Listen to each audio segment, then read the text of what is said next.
Hello and welcome to our reading of the book of John. We are in day 56. We're going to be looking at chapter 18, verse 39, and we're going to go all the way through chapter 19, verse 16. A couple of things I want to mention real quick. If you're tuning in for the first time, this is episode 56. I would encourage you to look at the playlist and go all the way back to episode 1 and start to work your way through. Secondly, my words are not the most important thing in these episodes. It is God's word.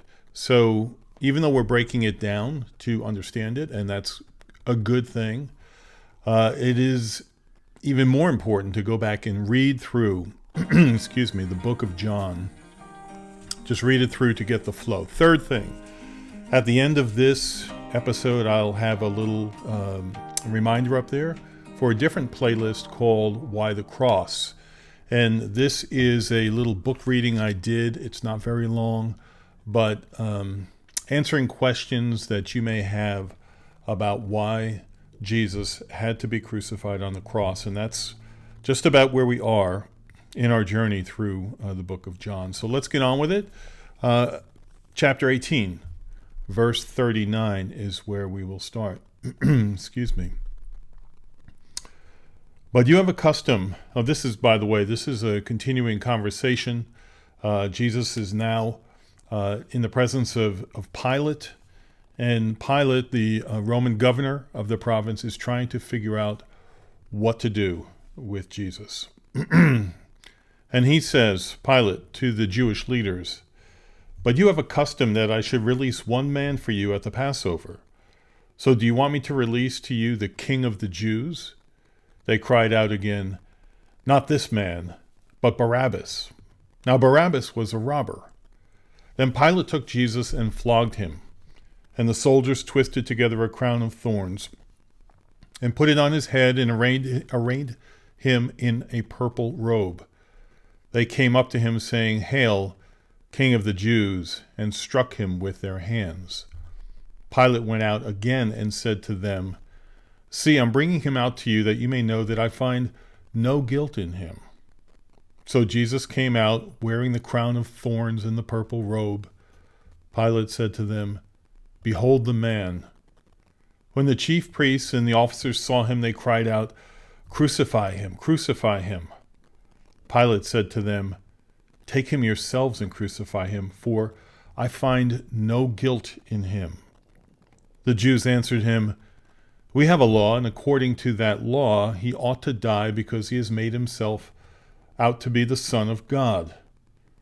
When Pilate heard this statement, he was even more afraid. He entered his headquarters again and said to Jesus, Where are you from? But Jesus gave him no answer. So Pilate said to him, Will you not speak to me? Do you not know that I have authority to release you and authority to crucify you? And Jesus answered him, You would have no authority over me at all unless it had been given to you from above. Therefore, he who delivered me over to you has the greater sin. From then on, Pilate sought to release him, but the Jews cried out, If you release this man, you are not Caesar's friend. Everyone who makes himself a king opposes Caesar. So when Pilate heard these words, he brought Jesus out and sat him down on the judgment seat at the place called the Stone Pavement, and in Aramaic, Gabbatha. Now it was the day of the preparation of the Passover. It was about the 6th hour. He said to the Jews, Behold your king. And they cried out, Away with him, crucify him. Pilate said to them, Shall I crucify your king? And the chief priests answered, We have no king but Caesar. So he delivered him over to them to be crucified. We'll go back to verse 39 and verse 40, where we started. It says, But you have a custom that I should release one man for you at the Passover. This again is Pilate speaking to the Jewish leaders. So do you want me to release to you the King of the Jews? And they cried out again, Not this man, but Barabbas. Now Barabbas was a robber. So Pilate at this point, he knows Jesus is not guilty. So he tries to release Jesus by appealing to their custom, but it went nowhere. The Jews now call for a known robber to be released instead of the perfectly innocent Son of God. It goes on. John writes, "Then Pilate took Jesus and flogged him, and the soldiers twisted together a crown of thorns and put it on his head and arrayed him in a purple robe. They came up to him saying, 'Hail, King of the Jews,' and struck him with their hands." I thought something that the late R.C. Sproul wrote about these 3 verses was really good. So I'm just going to read that to you, and it'll be a helpful description on what's happening there. Sproul writes, "The scourgings that the Roman government administered as part of its penal system were of 3 types. The first type was a kind of whipping that was painful but not debilitating. People who committed minor crimes were whipped. There was a second level that was more severe, and then a third level that was the most severe of all. But that type of scourging was not used until a prisoner was sentenced to execution. That third type was administered with a leather thong embedded with pieces of metal, and victims were scourged until their bones were laid bare and their entrails were exposed. The idea was to beat them half to death in order to hasten their expiration on the cross. John tells us that the scourging that Jesus underwent happened before Pilate sentenced him to execution. But Matthew and Mark, those are 2 other writers in the Bible elsewhere, Matthew and Mark speak of the scourging happening much later in the process, just before Pilate delivered Jesus to the soldiers to be crucified. Sproul goes on, "In all probability, there were 2 scourgings, the first being the lightest type. Perhaps this was a last-ditch effort by Pilate to satisfy the bloodlust of the crowd, so he could avoid having to condemn a man he had publicly declared to be innocent. John tells us, 'And the soldiers twisted a crown of thorns and put it on his head, and they put on him a purple robe. Then they said, "Hail, King of the Jews," and struck him with their hands.' Depictions of this event have been rendered by the greatest artists of the ages in an effort to capture something of the physical agony caused by this crown of thorns. Few, if any, of them are accurate.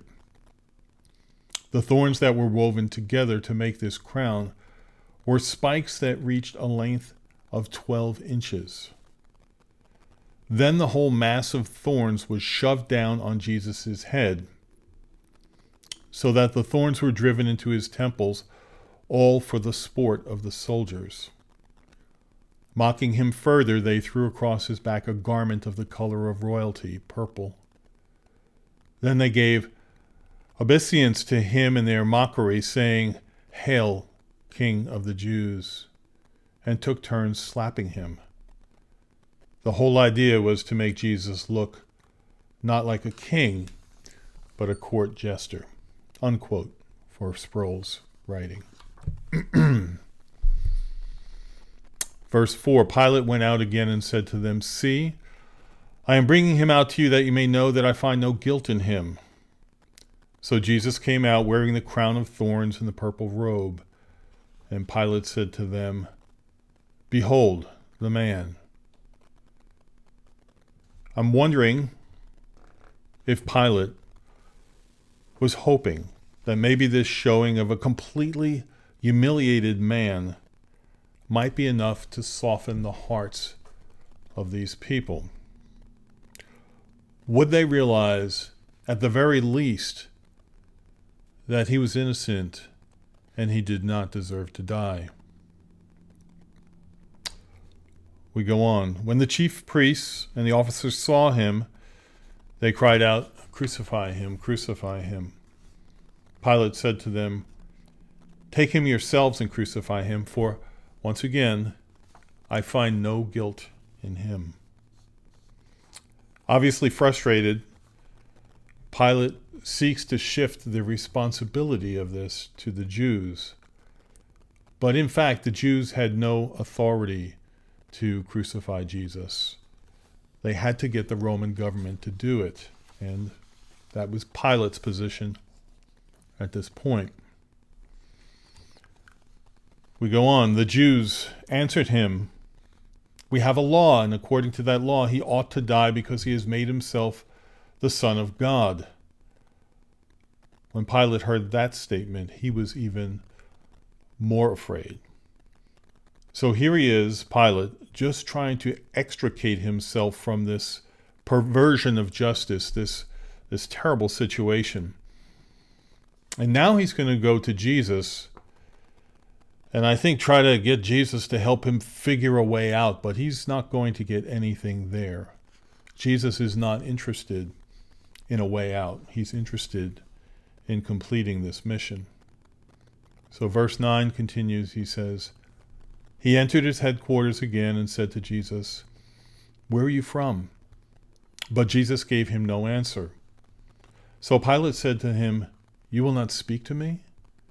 Do you not know that I have authority to release you and authority to crucify you?' And Jesus answered him, 'You would have no authority over me unless it had been given to you from above. Therefore, he who delivered me over to you has the greater sin.'" What Pilate does get is more truth from Jesus, maybe a mini teaching lesson here, that it is God who sovereignly controls everything that happens in the world. And if Pilate has any authority at all, it is because God has orchestrated that to be so. Now, as far as this other statement from Jesus where he says, "Therefore he who delivered me over to you has the greater sin," I'm not sure who Jesus is referring to. Is he talking about Judas, who betrayed him, or is it Caiaphas? I don't know. But what this does indicate to us, that in God's mind, all sins are not equally the same. Some sins are more heinous than others. And what Jesus is saying to Pilate is, he's not saying Pilate's not guilty, but there are others who are even more guilty of what is happening. Verse 12 says, "From then on Pilate sought to release him. But the Jews cried out, 'If you release this man, you are not Caesar's friend. Everyone who makes himself a king opposes Caesar.'" So now the Jews have gone from a theological argument about their religion, where this man Jesus was claiming to be God, and they believed that was blasphemy, so therefore they wanted him put to death. They know that the Roman leaders don't care at all about theology or what the Jews believe. But they do care about someone who might say that they are a king and might be a threat to the throne of Caesar in some way. So they're basically saying that if you let a person go that says he's a king, thereby challenging the rule of Caesar, you're not only not a friend of Caesar, but you may be complicit in the crime of undermining Caesar. Once that's said, and that's out there, screaming from these Jewish leaders, we can anticipate what Pilate's going to do next. Verse 13. "So when Pilate heard these words, he brought Jesus out and sat him down on the judgment seat at a place called the Stone Pavement, and in Aramaic, Gabbatha. Now it was the day of preparation of the Passover. It was about the 6th hour. He said to the Jews, 'Behold your king.' They cried out, 'Away with him! Away with him! Crucify him!' And Pilate said to them, one more time here, 'Shall I crucify your king?' And the chief priests answered, 'We have no king but Caesar. So he, Pilate, delivered him over to them to be crucified. There's not much more to say here. We're just now walking with Jesus to the cross. And it's going to be painful. But notice again here, Jesus, like a lamb being led to the slaughter, doesn't have much to say. Certainly doesn't say anything or do anything which would contribute to him not going to that cross. He knows exactly what's going to happen. In a way, he's looking forward to it, because on the other side of it, once it's done, he will be with the Father, and his mission will be accomplished. But in another way, there's got to be dread for what's coming. Thanks for listening in. I want you to note here at the end, again, this little reminder. There's a separate playlist called Why the Cross? And it has lots of good questions and answers there on why exactly this had to happen exactly this way. I hope you check that out. I think it will be greatly helpful to you. Once again, thanks for listening in, and I look forward to seeing you in the next one.